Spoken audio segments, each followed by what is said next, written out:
ربنا إنك تعلم ما نخفي وما نعلن وما يخفى على الله من شيء في الأرض ولا في السماء الحمد لله الذي وهب لي على الكبر إسماعيل وإسحاق إن ربي لسميع الدعاء رب اجعلني مقيم الصلاة ومن ذريتي ربنا وتقبل دعاء ربنا اغفر لي ولوالدي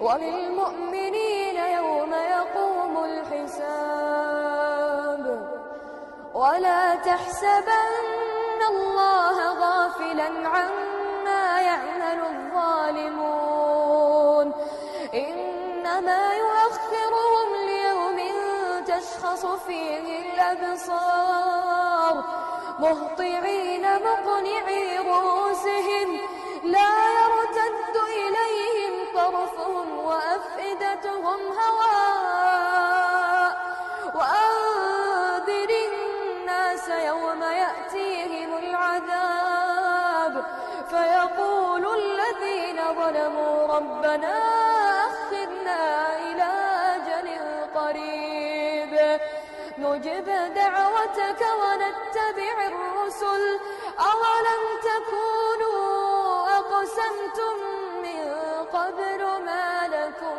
من زوال. ما شاء الله خليك جالس. لا خليك جالس ولا تجلس.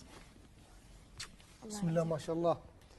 الله يخلي لك أبوك وأمك اللهم آمين اللي ربوك التربية الطيبة هذه. الله يجزاك الخير. أنا فخور فيك. الله يجزاك خير. وأتمنى